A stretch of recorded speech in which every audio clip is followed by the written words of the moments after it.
Amém. Deus seja louvado. Agora é a nossa quinta mensagem. A nossa mensagem, saúde para o remanescente fiel. Qual é a importância desse assunto para esse remanescente? E nosso palestrante vai ser o doutor Guilherme Sens. Fala, meu amigo, como que está? Estamos bem com a graça de Deus, Roberto. Saindo aí de algumas dificuldades, inclusive de saúde, mas Deus é bom, os tratamentos naturais funcionam e seus filhos são recuperados com a graça de Deus. Amém. O doutor Guilherme, meus amigos, ele está coordenando o Ministério Restaura e também a Escola Vida com Saúde, tá? Que é um dos projetos que estão nos ajudando aqui com essa vigília. Então, doutor Guilherme, que o Espírito Santo te use e te abençoe nesse momento e a nós também. Amém, amém. Vamos mais uma vez orarmos? Se quiserem, vamos buscar o Senhor. Oremos.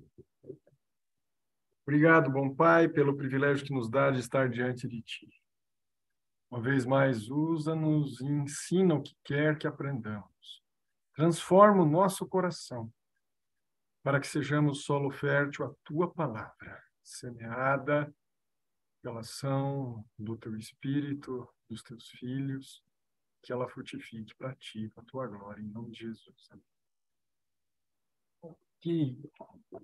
Vamos, então, partilhar um pouco daquilo que nos foi solicitado nesse dia, conversar um pouquinho com os irmãos sobre a mensagem de saúde para esse tempo, para esse momento em que estamos vivendo. Vamos então estar aí partilhando com vocês um pouquinho aí do que falamos sobre a chamada obra missionária, né?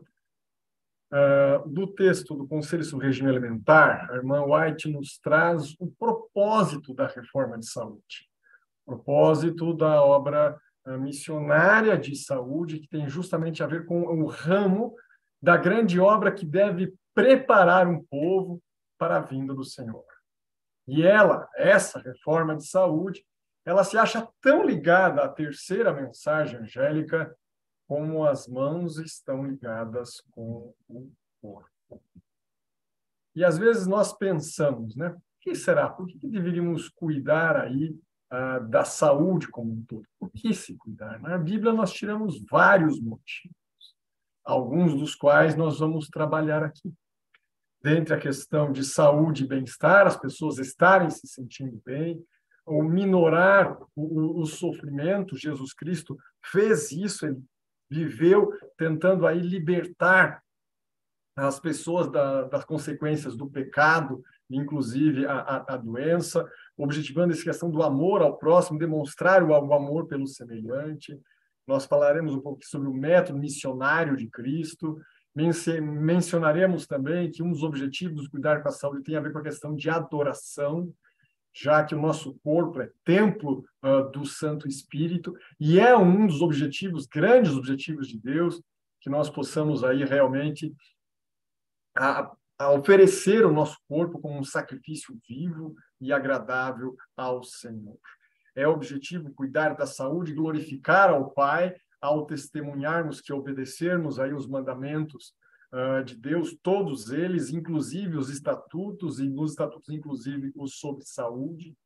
Nós temos aí indivíduos e uma população mais saudável, isso traz glórias ao Pai, o que não quer dizer que não vá adoecer, né? Mas quer dizer que vai adoecer menos frequente, né? E de uma forma menos intensa do que se não tivesse os devidos cuidados com a saúde. Bem como é o objetivo do cuidado da saúde preparar a mente para as influências do Santo Espírito e indo aí dentro dessa caminhada no processo de santificação. É necessário alguns limites, alguns marcos, e quando falamos de saúde, não é incomum, infelizmente, nós falarmos de alguns extremos da obra ou de algumas pessoas interessadas em reformar a reforma de saúde. E existem vários, mas um dos textos que trouxe aqui para mostrar esse ponto está em Conselho sobre Regime Alimentar, que nos diz assim: tenho algo a dizer sobre referência aos pontos de vista extremos acerca da reforma de saúde. A reforma de saúde torna-se a deformação da saúde, destruidora dela, quando levada a extremos. Então, a visão mais completa da reforma de saúde, ela foi ali resumida na chamada completude dos 8 remédios naturais, dos 8 princípios da saúde, os 8 pilares, colocados, por exemplo, pelo consumo da água pura, tanto de uso interno, que vai servir como veículo que vai diluir aí as impurezas do nosso corpo, vai levar os nutrientes até as células mais distantes do nosso corpo, o uso da água como meio externo, no sentido do asseio, da limpeza, da higiene, utilizando as características da água como o calor específico dela, para nos ajudar justamente com a questão de temperatura, quente, frio, estimulando então a circulação, o sangue a passar mais vezes pelos órgãos de limpeza e ser assim então devidamente purificado.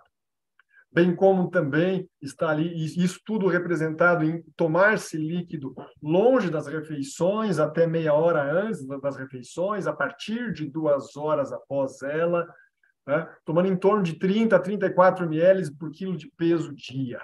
A respiração adequada de um ar puro, o mais próximo da natureza possível para cada um de nós, uma respiração que muitas vezes, especialmente em momentos de maior exigência, ela seja feita, inclusive, com o uso maior da musculatura respiratória, como, por exemplo, a respiração diafragmática, a respiração abdominal, que duplica a quantidade de oxigênio disponível às nossas células e que torna, assim, nosso corpo mais preparado, mais energizado, mais preparado para estarmos aí devidamente aptos a cumprir a vontade de Deus. O repouso adequado, que deve ser feito aí após o pôr do sol e finalizando não muito antes do nascer do sol, para que possamos ter aí a maior ação da melatonina, ela que é o hormônio necessário pela ação reparadora do sono, vai nos ajudar na fixação da memória, na restauração das nossas energias, na retirada aí dos radicais livres, das impurezas do nosso organismo. Ela vai estar acontecendo melhor, muito melhor, durante o período escuro do dia, né, durante a noite. E quanto mais tempo estivermos durante esse período de maior concentração dela, que é por volta das 9 da noite, então, quanto mais próximo nós dormirmos, maior será essa ação. Buscarmos, então, sermos ali, sermos fixos, termos nossos limites precisos em relação a nos abstermos do que é prejudicial. Então, o que é prejudicial, isso nós não queremos na nossa vida, e naquilo que é bom, nós utilizarmos com moderação, com equilíbrio, as coisas que são boas. Evitarmos os excessos de trabalho, o excesso de atividade física, o excesso de estresse, de ansiedade, de tristeza, de medo, evitarmos esses extremos, porque eles nos aprisionam. E a verdadeira prática dos 8 remédios é algo libertador, é algo que nos transforma. Então, devemos evitar o que é prejudicial e usarmos bem aquilo que é bom. Praticarmos, então, a atividade física que é feita por trabalho útil, um trabalho útil sempre em movimento, e não ficamos evitando todo e qualquer tipo de esforço, que vai lá utilizar sempre o elevador, sendo que eu posso usar a escada, se eu posso ir de bicicleta em vez de ficar indo de carro, se eu posso ir a pé em vez de ficar indo de carro. Então, fazer atividade diária que utilize aí a musculatura, que faça o exercício dentro das nossas atividades diárias, cotidianas.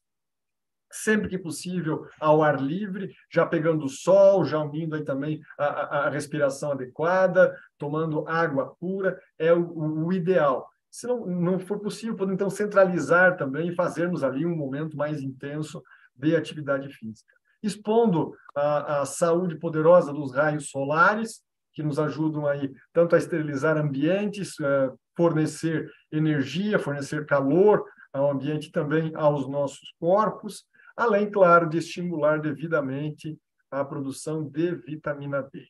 Excesso de sol vai gerar problema, inclusive estimular tumores de pele, e a falta de sol não terá aí a ativação adequada da vitamina D, que tem origem no alimento, mas que é ativada pelos raios solares, especialmente a exposição ultravioleta, e que nos ajudará ali, dependendo do tipo de pele, a ter uma quantidade de produção de vitamina D adequada. Se temos pouco tempo, nós vamos nos expor no horário de sol mais forte, do meio-dia às 2 da tarde, vai de 10, 15, 20 minutos, vai depender se está nublado, se a nossa pele é um pouco mais escura, então será um pouco mais de tempo, se a pele é mais clara, é menos tempo. E se não temos muito tempo disponível, ou se temos mais tempo disponível, aí vamos pegar sol antes das 10 da manhã, após as 4 da tarde. Claro, termos aí, então, uma alimentação adequada, equilibrada, uma alimentação baseada, né, sobre alimentos de origem vegetal e integral. Não adianta ser de origem vegetal se é industrializado em excesso, se é ali multiprocessado, o que vai, na realidade, só sobrecarregar o nosso organismo. O alimento ele deve ser vegetal, 100% vegetal, não ter alimentos de origem animal, tá? E uma dieta bem balanceada, de origem integral, mais próximo possível do que Deus fez. Aí nós vamos estar tendo aí essa completude, claro, ela aí devidamente bem fechada pela confiança em Deus, pois é quando nós confiamos plenamente no Senhor, naquilo que nós não podemos fazer por nós mesmos, é que podemos andar em paz e ter aí a boa influência na questão da saúde mental, já que, inclusive, a serva do Senhor nos coloca que 9 em cada 10 males iniciam na mente. A saúde mental está na completude dos 8 remédios, quando nós vemos ali a questão daquilo que nós podemos fazer por nós mesmos, a temperança, também chamada domínio próprio, se você for ali na série Logos, no dicionário bíblico da série Logos, do Comentário Bíblico Adventista, volume número 8, e procurar pelo verbo temperança, a primeira palavrinha que aparece é domínio próprio. Então, o que nós podemos fazer por nós mesmos, isso é temperança. E o que nós não podemos fazer por nós mesmos, nós entregamos a Deus e descansamos nele, pois ele tem cuidado de nós. Isso é a confiança em Deus. Dentro dessa completude está resumido, sim, os princípios da reforma de saúde. Mas será que seriam apenas os 8 remédios? Não, já mencionamos a questão da saúde mental, bem definida aí na questão do cuidado da mente, explicitamente colocado nos 2 volumes do livro Mente, Caráter e Personalidade, e há alguns outros, e é importante destacarmos aqui, até pela questão de evitarmos extremos, né? Então, a irmã White menciona assim, há muitos modos de praticar a arte de cuidar, mas há um só que existe que é aprovado pelo céu. E ela vai citar o quê? Ela vai citar os elementos simples da natureza, vai citar os 8 remédios naturais. Só que temos que entender, esse texto é um contraste que ele está dando, especialmente no livro Ciência do Bom Viver. Ele está dando esse texto como um contraste entre um modelo de saúde, um modelo de doença, um modelo de tratamento e o modelo aprovado pelo céu. Nesse contraste, ela diz apenas um só. Né? Então, e ela vai colocar apenas dos 8 remédios. Mas existem, sim, outros remédios que são aprovados pelo céu, que são mencionados na palavra de Deus, como, por exemplo, uma listinha aqui, né, de, tomando com os 8, vão parar em 25, perdão, asseio, higiene, carinho, afeto, louvor, honrar pai e mãe, alegria, oração, todos eles que estão mencionados aqui. Eles são remédios naturais, as passagens bíblicas, eles pedem profecia, e aí, se quem quiser aprofundar, nós temos vários textos no canal, tanto do Restaura como da Escola Vida com Saúde, você pode aprofundar e aprender muito dessas coisas lá, tá? Inclusive dos textos do Espírito Profecia da Bíblia que os cita, e também o próprio Espírito Profecia menciona sobre outros remédios, tá? Como, por exemplo, a hidroterapia, a geoterapia, as terapias manuais, o uso do carvão, plantas medicinais e outras terapias naturais, e até espaço para medicação. Porém, tudo dentro do seu devido lugar, a princípios. Deus é um Deus de ordem, é um Deus equilibrado, e ele colocou princípios para o uso de cada uma dessas coisas. Prioritariamente, deve ser feito o quê? A prática dos 8 remédios naturais, do estilo de vida aprovado pelo céu. Essa é a prioridade.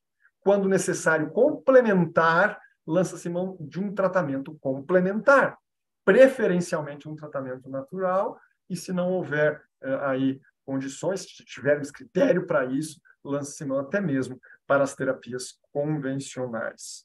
Outro extremo que muitas vezes aparece é a questão da atitude em relação aos milagres. E os milagres, que espaço há para os milagres aí? E por que estarmos lançando mão desses tratamentos se Jesus Cristo, ele orava e as pessoas eram curadas? Se a sombra de Pedro passava e as pessoas eram curadas? Pois bem, a maneira como Cristo operava era pregar a palavra, era aliviar o sofrimento por meio de operações miraculosas. Foi dito, a irmã White, entretanto, que não podemos agora trabalhar dessa maneira, pois Satanás exercerá o seu poder de operar milagres. Os servos de Deus não podem hoje trabalhar por meio de milagres, pois operações espúrias de cura, dizendo-se divinas, vão ser realizadas. Satanás vai operar milagres. O povo de Deus deve agora permanecer firme na plataforma da verdade. Todos os milagres operados serão apresentados a fim de que, se possível, enganar até mesmo os próprios eleitos. A única esperança de qualquer pessoa é apegar-se às provas que têm confirmado a verdade em justiça. Nós temos de outros textos, inclusive bíblicos, como, por exemplo, de Mateus, capítulo 7, versos 21 ao 23, falando do retorno de Jesus, falando que naquele dia do retorno de Jesus, muitos se achegam a Deus, se achegam a Jesus, eles chamando de Senhor e Senhor, e eles, inclusive, profetizaram, inclusive expulsaram demônios, inclusive fizeram muitos milagres. Mas vão ouvir abertamente de Cristo, explicitamente: nunca vos conheci. Apartai-vos de mim, os que praticam a iniquidade. Quem é aquele que está com Cristo e que permanece com ele e que será levado para o céu? Quem são os salvos? Dentro dessa passagem, existem outras descrições, mas dentro dessa passagem é daquele que faz a vontade do Pai que está no céu. Então, o distintivo, o diferencial entre o povo de Deus, né, e os milagres que não são feitos no povo de Deus, porque existem sim milagres no povo do Senhor, porém o milagre não será o sinal distintivo. O sinal diferencial vai ser a fidelidade à lei do Senhor, fidelidade aos princípios da palavra de Deus, e o quanto nós estivermos sendo fiéis a eles, fazendo a vontade de Deus, aí sim nós estaremos do lado certo. Portanto, nós precisamos entender isso e entender qual é o significado disso na nossa vida. E agora eu vou entrar aqui num outro contexto, para evitar novamente mais um desses extremos que muitas vezes são utilizados à obra da saúde, que é uma questão que muitos chamam de perfeccionismo. E não é para ser assim. Existe, nós temos vários vídeos sobre isso, tanto aqui no canal Caráter Cristão, como lá também na Escola Vida com Saúde, no Restauro Integral. Tá? Existe uma questão de perfeição cristã e existe a perfeição de Deus. Deus é perfeito, perfeito em tudo que ele faz. E ele nos chama a ser perfeito. Ser perfeito, Jesus disse, como perfeito é o Pai Celestial de cada um de vós. Deus, ele tem um caminho, o caminho dele é perfeito, a palavra dele, ela é genuína, e ela é necessária que nós nela nos apeguemos. Só que nós temos que entender que existe um detalhe humano em relação a isso tudo. E é isso uma coisa que nós queremos trabalhar aqui. Porque provavelmente o texto mais famoso de toda a Bíblia é João 3,16. Deus amou o mundo todo.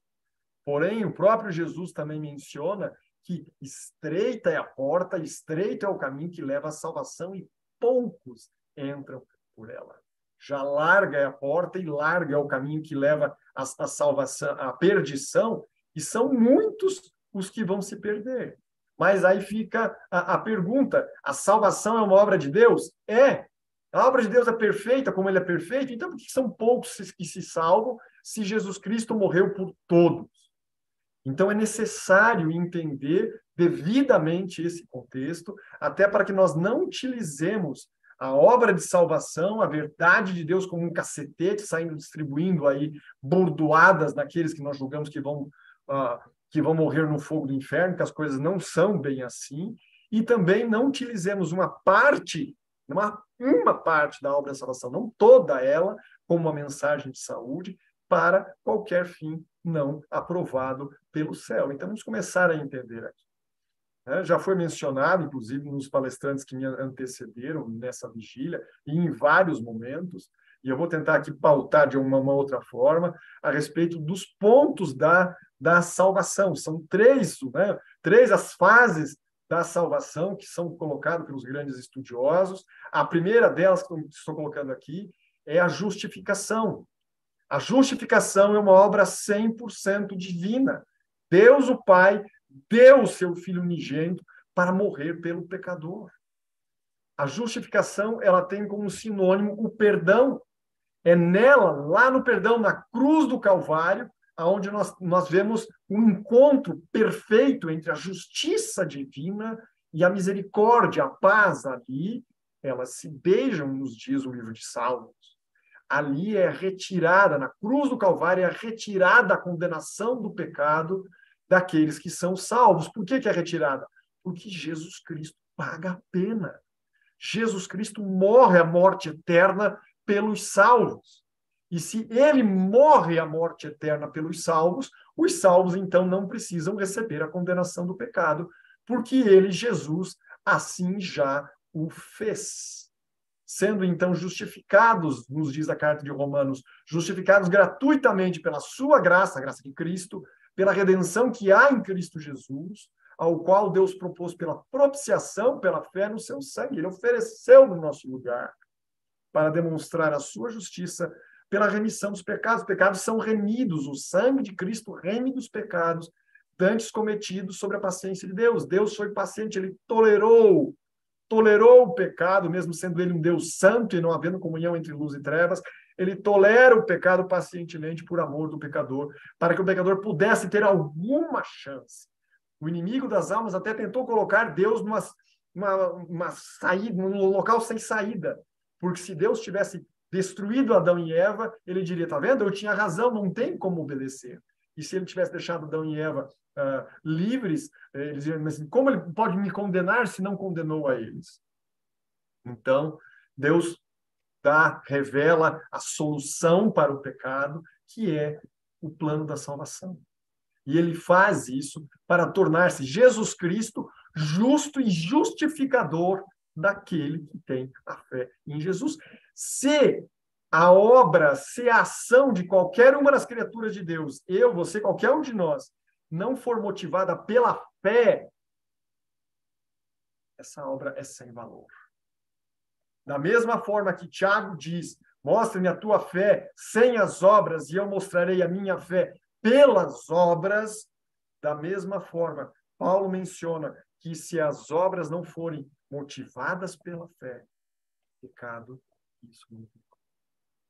É pela graça que somos salvos, por meio da fé. Isso não vem de vós, isso é dom de Deus. Não vem de obras para que ninguém se glorie. Porque fomos feitura sua, criadas em Cristo Jesus, para o quê? Para as boas obras. Essas obras que foram preparadas de antemão pelo Pai, para que andássemos nelas. Então, nós devemos andar de antemão nessas obras. Deus preparou, nós devemos andar, então, nelas. Nós não andamos nas obras para sermos salvos, é porque nós já estamos salvos, redimidos no sangue de Cristo, é que Ele nos prepara para isso. Então, aqui, na primeira fase, na justificação, é retirada a condenação do pecado, é uma obra 100% divina. É uma obra exclusiva de Deus, porque Jesus Cristo, ele é fiel e justo a nos perdoar os pecados, e não apenas para nos perdoar os pecados, mas para nos purificar de toda injustiça. Isso já prepara para o segundo passo, que é a santificação, que nós vamos ver depois. Então, é imputada, essa justiça é imputada, pela qual nós somos justificados. Aquela que somos santificados, ela é comunicada. Jesus Cristo é justo e justificador. O seu sangue faz as duas coisas. A primeira, a justiça imputada, é o nosso título para o céu, é a justificação. A segunda, que é a santificação, que é a justiça comunicada, é a nossa adaptação a Ele. Eu recebo uma passagem para ir para um outro país. Essa passagem, que me dá condições de ir, é a justificação para ir para a pátria, o reino celestial. Mas eu vou chegar lá de qualquer jeito, vivendo conforme as minhas vontades, as minhas corrupções, pecado que há em mim? Não! Porque o pecado nunca mais poderá voltar a existir. Existirá o potencial, mas ele não existirá mais. porque o meu coração será completamente transformado e porque eu manifestei em vida o desejo de assim viver. E essas são as duas outras fases da santificação. Vamos pular a segunda momentaneamente. Vamos direto para a terceira fase, que é a glorificação. A glorificação é um ato que ocorre apenas na segunda vinda de Jesus, quando é retirada definitivamente a presença do pecado e também, assim como a justificação, é uma obra 100% divina, ou seja, perfeita, sem falhas. Porque convém, nos diz Paulo em 1 Coríntios 15, convém que isso que é corruptível, essa natureza corruptível, que ele declara lá em Romanos 7, a luta existente entre as duas naturezas, essa como natureza corruptível se revista de incorruptibilidade, e o que é mortal se revista de mortalidade. E quando isso que é corruptível se revestir de incorruptibilidade, e o que é mortal se revestir de imortalidade, então se cumprirá a palavra que está escrita: tragada foi a morte na vitória. Glorificação, uma obra também 100% divina. Agora, há uma parte da obra, que é a santificação, que é a segunda fase das três. Ela é a retirada do poder do pecado de cada um de nós. Nós fomos livres de Babilônia, fomos livres do Egito, mas o Egito ainda está em nós, Babilônia ainda está em nós, o pecado ainda está em nós. É quando é retirado o poder do pecado, quando é retirada essa influência, ali há uma ação que é divina humana. A ação divina continua sendo perfeita, 100%, mas há uma parte que cabe ao ser humano. Há uma parte que está sujeita ao erro. E é por isso que nem todos se salvam. Jesus Cristo morre por todos, mas nem todos são salvos. É dentro desse contexto, tem que fazer um pouco esse parênteses aqui, porque a mensagem de saúde, muitas vezes, ela é mal usada. Eu mencionei aqui alguns dos erros da reforma de saúde, e essa é uma delas. Muitas vezes ela é utilizada como sendo uma condição para que as pessoas possam vir. Não é condição alguma, ela é um item, é um instrumento. Faz parte da sacudidura, faz parte do processo ao qual nós somos santificados, nós somos transformados pela graça de Cristo, é por ela e por ela somente. É pela graça de Cristo, é pelo sangue dele que eu sou tornado puro. É pelo sangue dele que eu sou modificado. Mas eu preciso permitir, eu preciso querer, eu preciso me render aos pés de Cristo. O meu eu tem que morrer. E sou eu que posso permitir que Jesus faça isso em mim.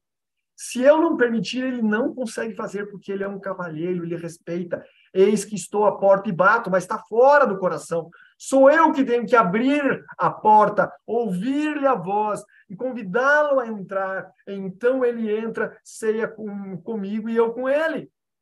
Aí há transformação. Aí eu sou disciplinado por aquele que me ama.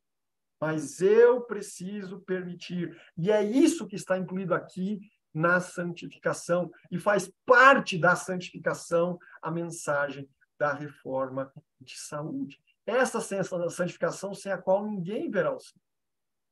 De sorte, meus amados, que assim como sempre obedecesse, não só na minha presença, mas muito mais agora na minha ausência, assim também operai operai. Você, Paulo está dizendo, você, Filipenses, você deve operar a tua salvação com temor e tremor.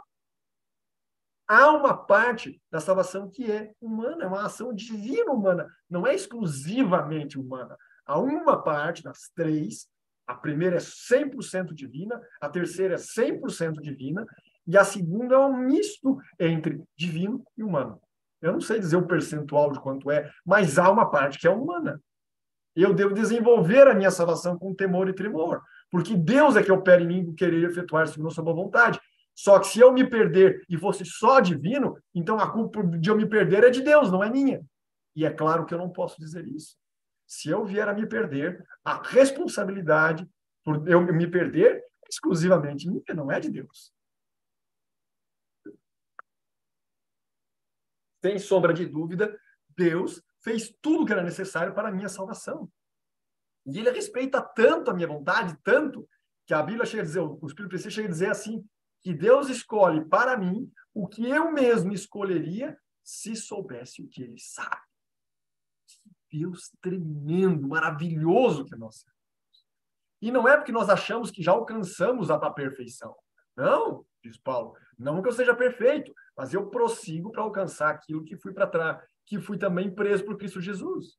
Quanto a mim, eu não julgo que já houvesse alcançado. Mas uma coisa eu faço, eu me esqueço das coisas que para trás ficam e avanço para que estão diante de mim. Prossigo para o alvo, para o prêmio da soberana vocação em Cristo Jesus. Por isso, todos que já somos perfeitos, interessante, né? Ele diz que não alcançou a perfeição, mas ele diz todos que somos perfeitos. Por quê? Porque existem níveis de perfeição, também conhecido por esferas de perfeição, que os irmãos podem pesquisar no Espírito Profecia e certamente acharão muitos textos falando sobre isso. A chamada perfeição cristã é algo crescente. Isso é santificação. É um crescente, é um processo para a vida toda. Inclusive, o próprio texto de Apocalipse chega a dizer: e o justo continue a justificar-se, o santo continue na prática da justiça. Nós vamos alcançar aquele nível que é chamado justo e santo, e ainda tem coisa a se fazer, ainda mais coisas a crescermos. Isso é extremamente importante de ser devidamente clarificado. E o que é santificação, nos diz a serva do Senhor? É dar-nos totalmente, sem reservas. Sem reservas. Não, isso aqui eu não quero, não. Eu não queria mudar a minha forma de guardar o sábado. Eu não queria guardar a minha forma de adoração, de música, de vestuário, de alimentação. Eu não queria guardar isso na parte em que eu me relaciono com os meus filhos. Não, meu filho tem que aprender, e ele está errado e acabou. É dar-nos totalmente, sem reservas, alma, corpo e espírito a Deus. É lidar com justiça. É amar a misericórdia. É andar humildemente com Deus. É conhecer e fazer a vontade de Deus. Sem consideração a si mesmo ou interesse próprio. Ser de mente celestial, puro, altruísta, santo, sem mácula ou mancha. Uau! Eu também precisava desse texto aqui, porque parece algo que nunca vou conseguir alcançar. Sozinho, não consigo mesmo. Mas em Cristo Jesus, pela ação dele intercedendo por mim diante do Pai, pela ação do seu Espírito em mim, pela ação dos anjos, que são espíritos ministradores em mim, opa, aí é diferente. E quanto a mim, quanto à minha parte, olha só o que esse texto falando de saúde, mas que não é difícil do princípio aqui ser extrapolado para outras áreas, olha só o que diz esse texto. Se o enfermo e sofredor fizer apenas o melhor que sabe, fazer o quê? Eu acho que eu não li direito. Eu vou ler outra vez. Não é para fazer perfeitinho, viver os 8 remédios estritamente, certinho, sem nenhuma falha. Não é assim que está escrito? Não. Se o enfermo e sofredor fizer apenas o melhor que sabe, em relação a viver os princípios da reforma de saúde, perseverantemente, 9 casos em cada 10 ficarão livres de seus males. Medicina e salvação. Final do primeiro parágrafo, da página 224. É o que Deus pede de nós. Nada menos, mas também nada mais do que apenas o melhor que sabemos fazer.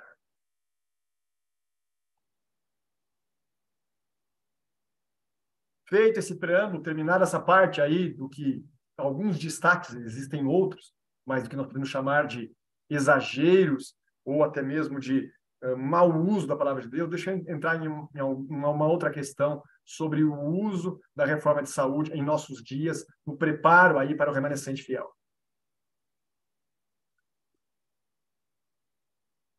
Alguns dados já até poderiam ser mais atualizados, não estão tão atuais assim. Um batismo na Igreja Adventista Mundial cada 27 segundos. Uau! Nós nunca batizamos tanto em toda a nossa história. Em mais de 170 anos de história, nós nunca batizamos tanto. Só que 3 pessoas nascem em um único segundo. Isso quer dizer que há 81 novos nascimentos no mundo para cada batismo na Igreja Adventista. Nós temos uma missão mundial.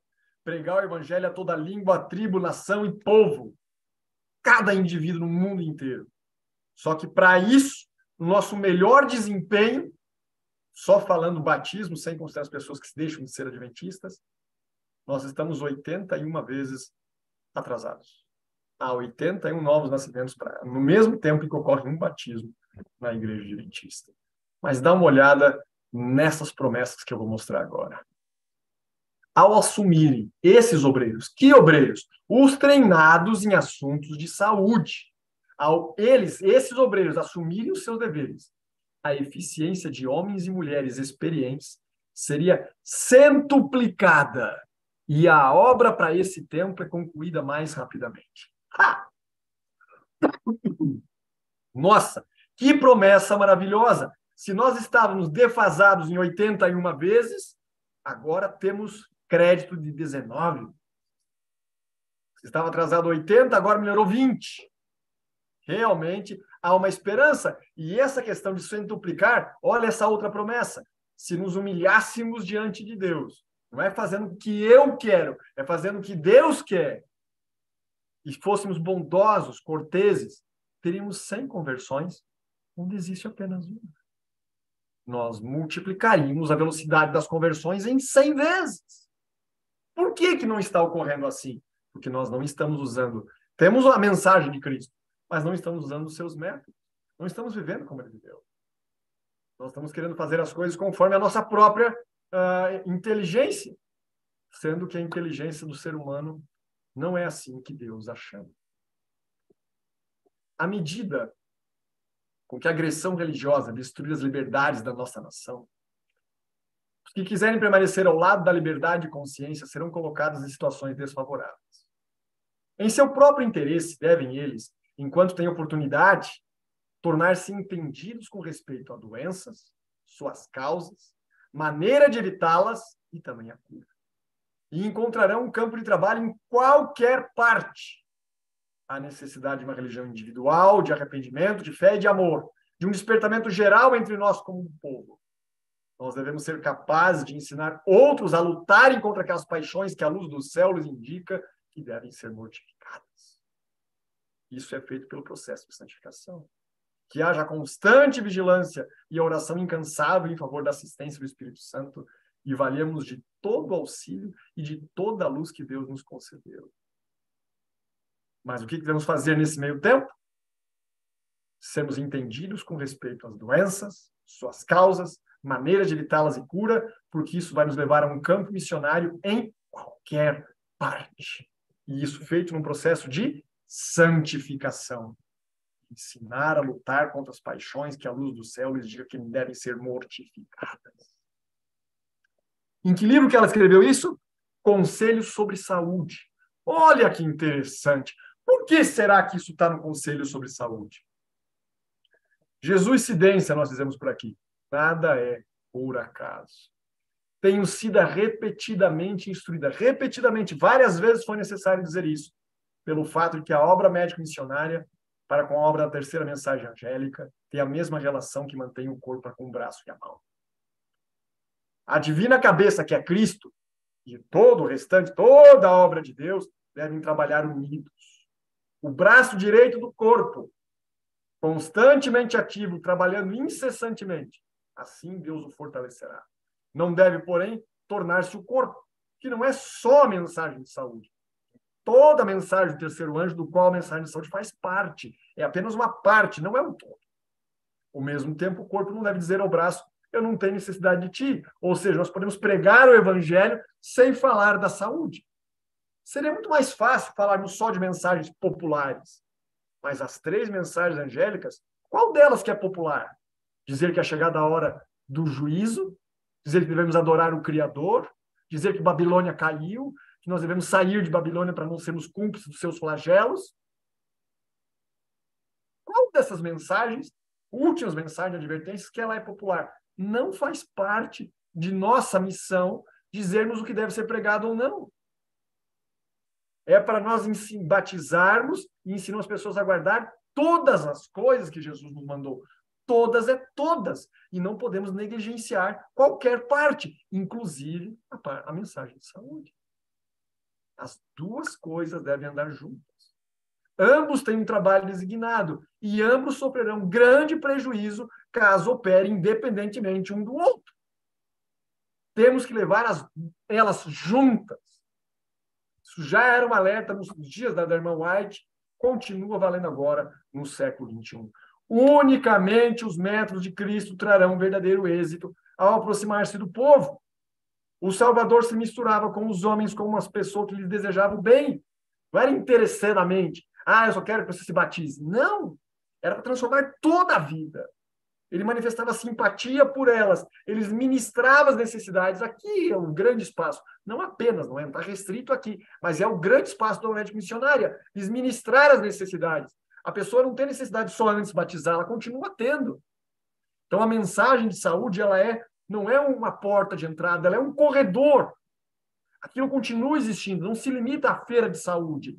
O evangelismo de saúde é algo contínuo. Jesus Cristo não parava de atender às necessidades das pessoas apenas uma única vez, ele continuava ensinando, educando, educando, educando.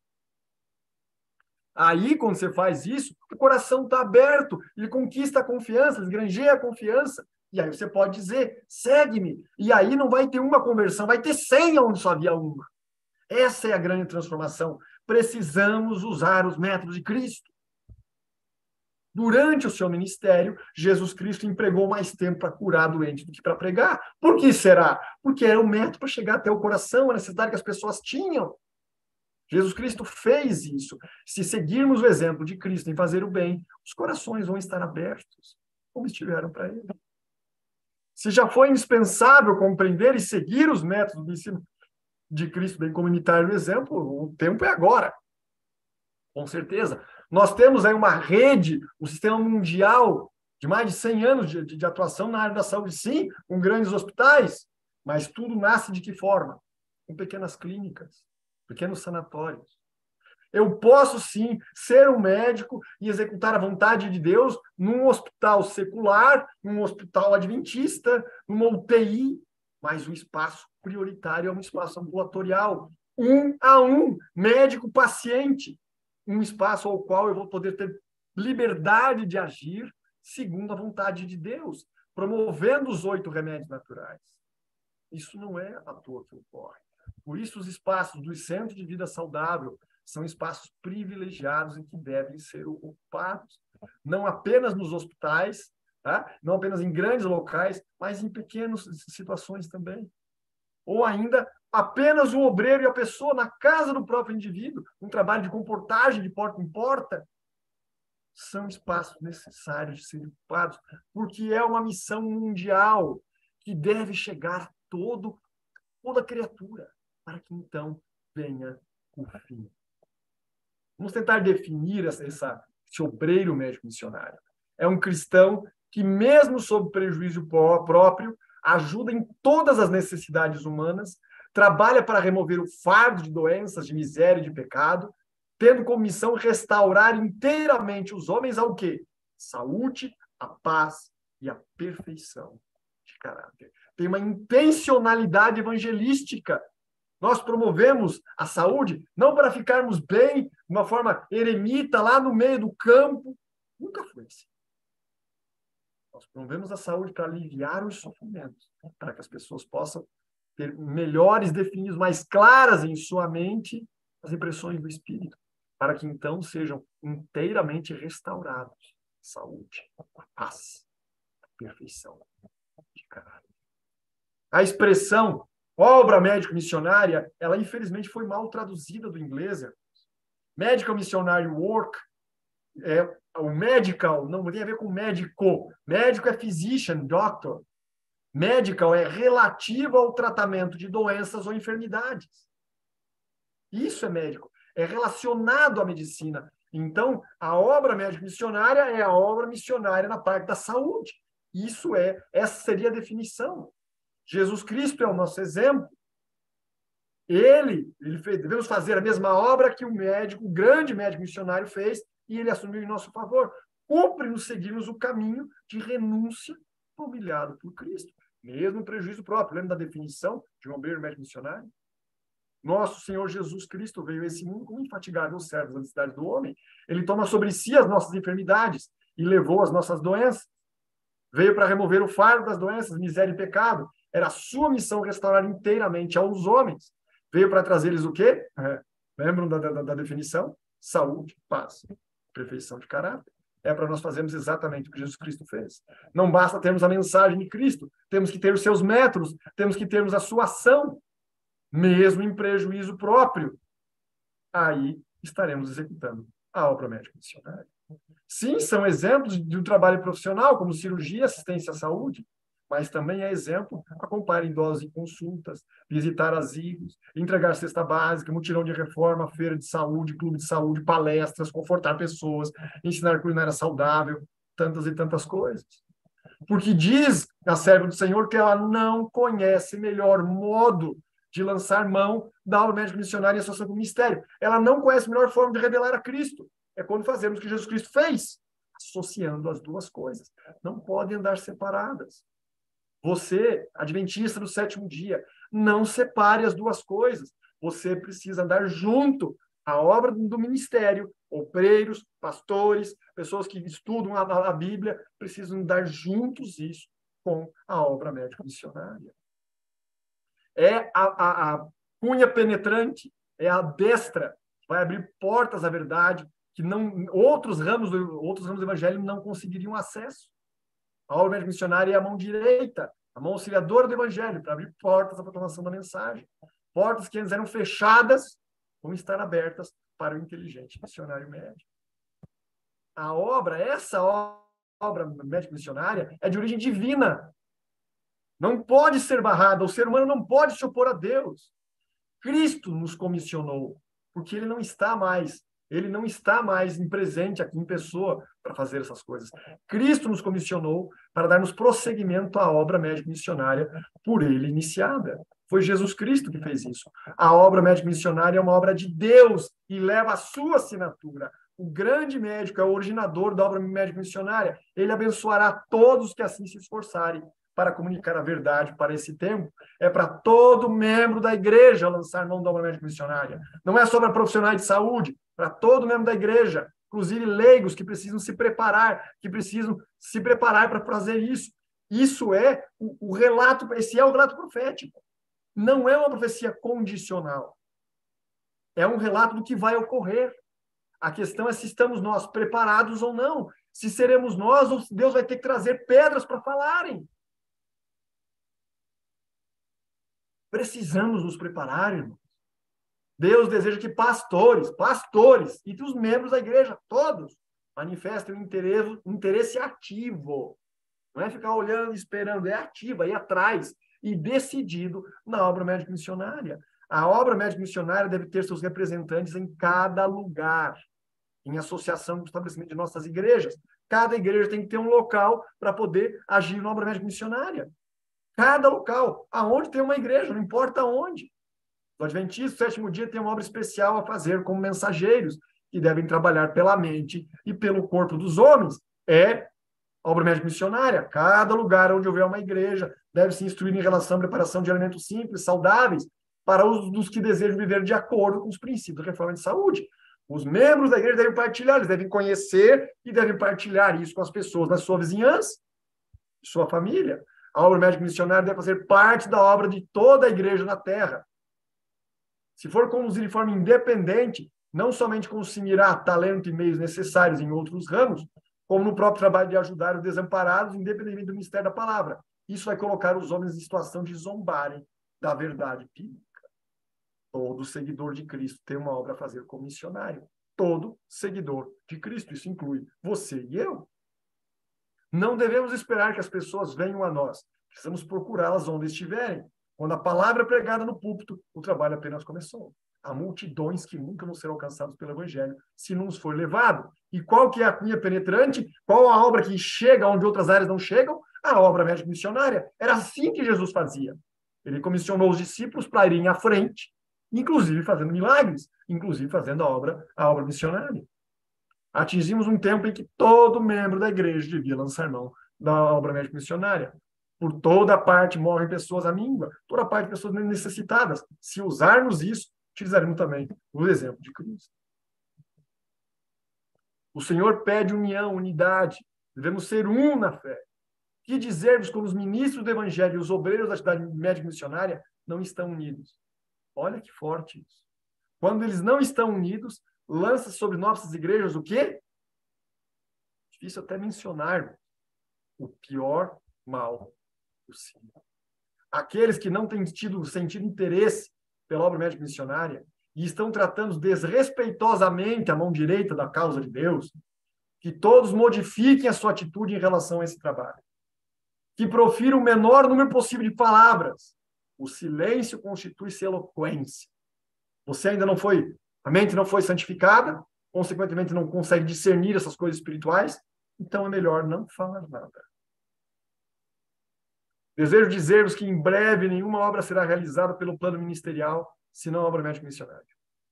Jamais sereis ministros, aqui está falando com pastores e obreiros. Jamais sereis ministros que seguem a ordem evangélica enquanto não demonstrares um decidido interesse pela obra médico-missionária.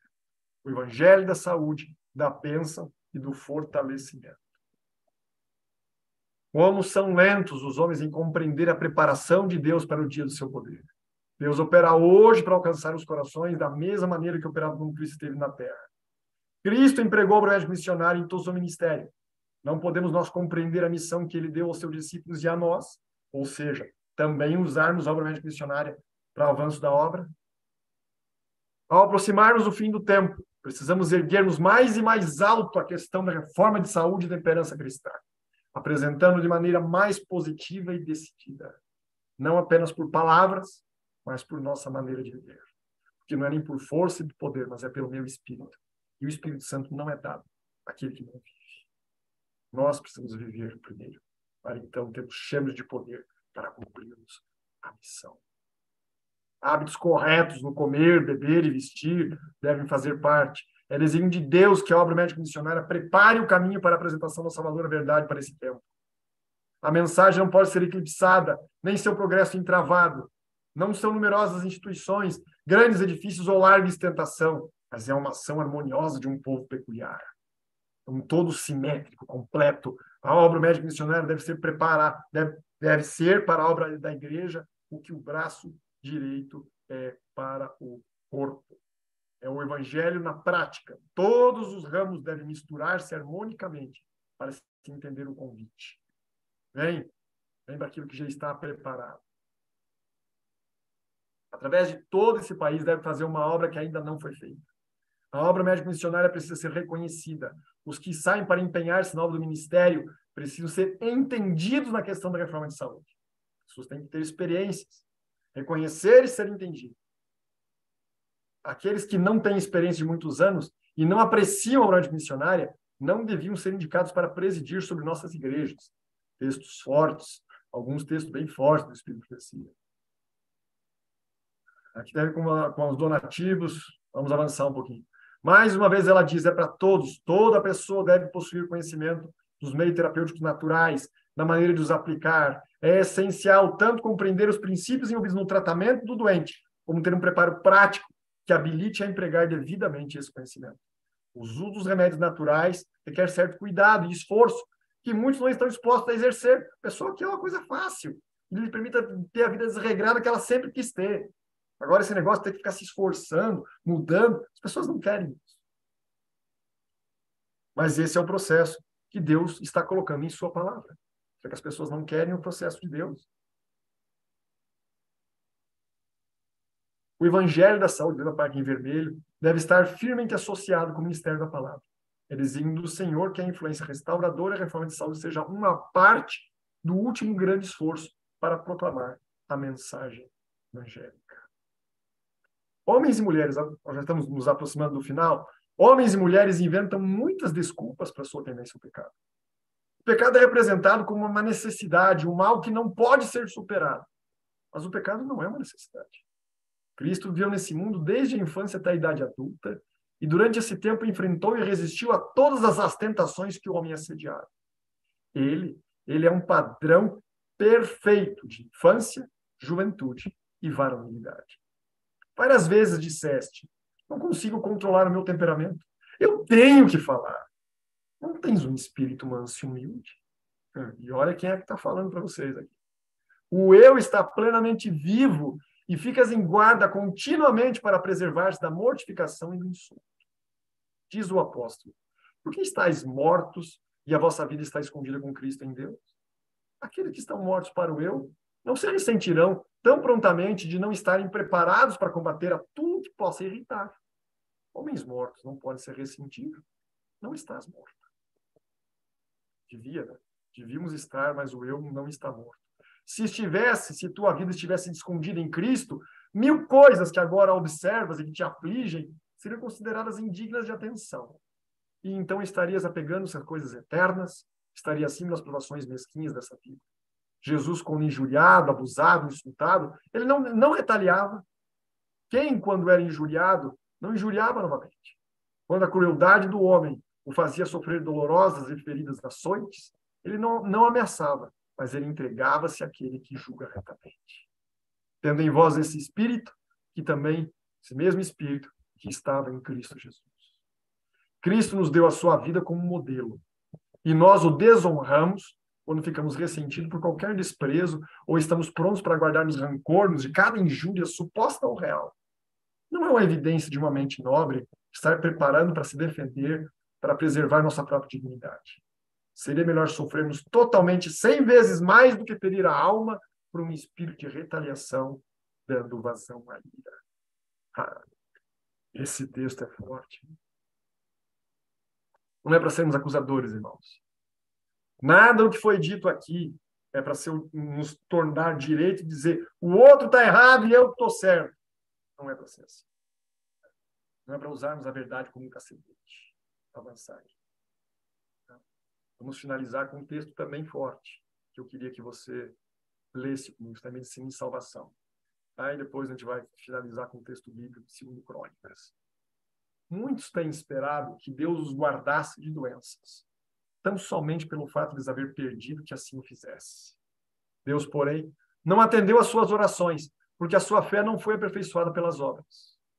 Deus não operará um milagre para preservar as enfermidades dos que não têm nenhum cuidado consigo mesmos, mas estão violando constantemente as leis de saúde e nenhum esforço fazem para evitar a doença. Olha aqui, ó. Quando fazermos tudo o que pudermos para ter saúde, Deus não está pedindo perfeição, é quando fizermos tudo o que pudermos para ter saúde, então podemos esperar que os resultados benéficos se sigam. E podemos com fé pedir que Deus abençoe os nossos esforços para preservar a saúde. Ele responderá então a nossa oração, caso o seu nome possa ser assim glorificado. Mas compreendam todos que tem uma obra a realizar. Deus não operará de maneira miraculosa para preservar a saúde de pessoas que estão seguindo uma conduta certa para se tornarem doentes, pela sua falta de atenção para com as leis de saúde. Os que querem satisfazer o seu apetite e depois sofrem por causa de intemperança e ficam tomando drogas para se aliviarem, podem estar certos de que Deus não interferirá para preservar a saúde e a vida que estão temerariamente sendo postas em perigo. A causa produziu o efeito. E como último recurso, muitos seguem as indicações da palavra de Deus e pedem as orações dos anciãos da igreja em favor da restauração da sua saúde. Deus não considera apropriado responder às orações feitas em favor de tais pessoas, pois ele sabe que se lhes fosse restauradas a saúde, eles a sacrificariam novamente sobre o altar do apetite pervertido. Que burdoada! É uma bordoada, é um texto muito duro. Realmente, fico imaginando como é que está a receber ela. É um texto complexo. Deus ordena a Jeremias, ordenou o profeta, que não intercedesse por Jerusalém. Deus ordenou a Jeremias que nem sequer orasse por eles, porque eles não iam receber. Por quê? Porque era chegada a hora da disciplina de Jerusalém. Se as pessoas são rebeldes, nós não somos salvos porque guardamos nenhum mandamento de Deus, nenhum estatuto, nem os de saúde. Mas se as pessoas desobedecem por rebeldia, Deus não é glorificado se a pessoa é salva. Deus não é glorificado se a pessoa se é curada da doença, quando ela estava tendo mantido por rebeldia um hábito que a sua palavra diz para não fazer. Não ores, Deus disse a Jeremias, para o bem deles, eles precisam ser disciplinados.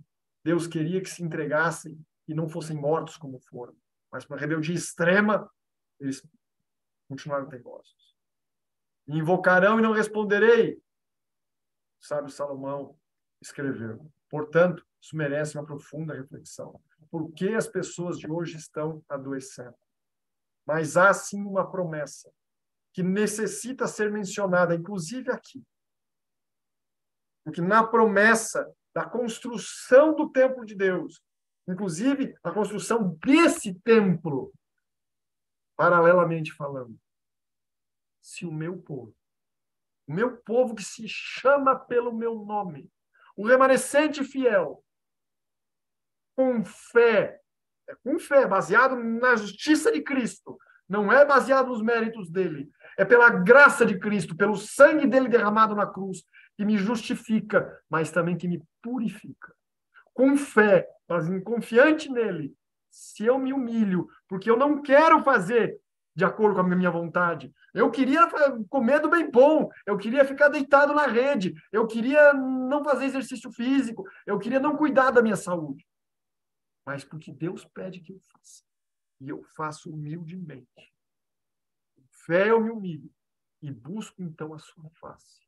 E clamo ao Senhor. E sigo o que é reto diante de seus olhos. Me converto dos meus maus caminhos.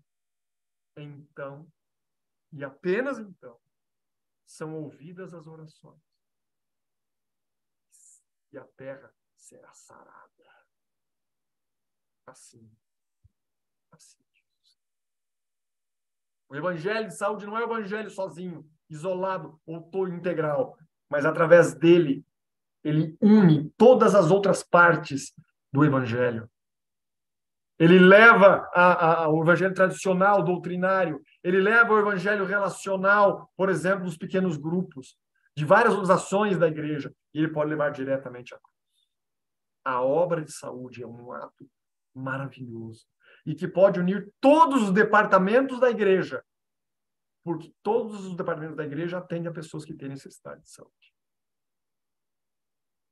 E se fizermos isso como Jesus Cristo fez, não como um ato isolado, mas no qual a Feira de Saúde faz parte, qual o Clube de Saúde faz parte, no qual palestras, ações, e integrarmos isso numa única agenda, nós levaremos pessoas aos pés de Cristo pelo método que Cristo utilizou. Não apenas com a mensagem de Jesus, mas com os métodos dele. A obra será centuplicada. O resultado, o sucesso da obra será multiplicado por 100. Isso é tremendo.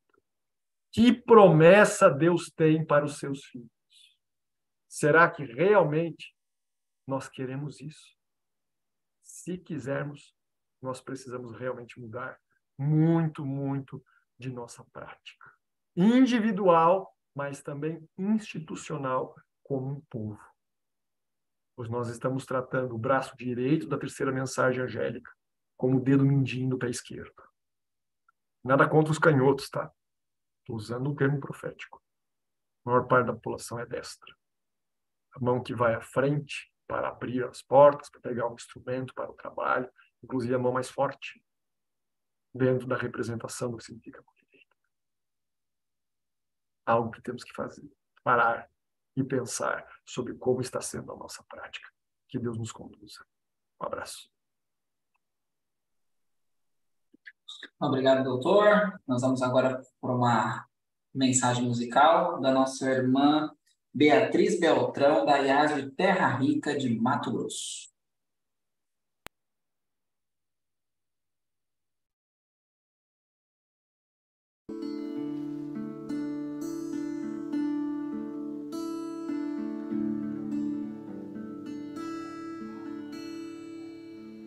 Há muitos hoje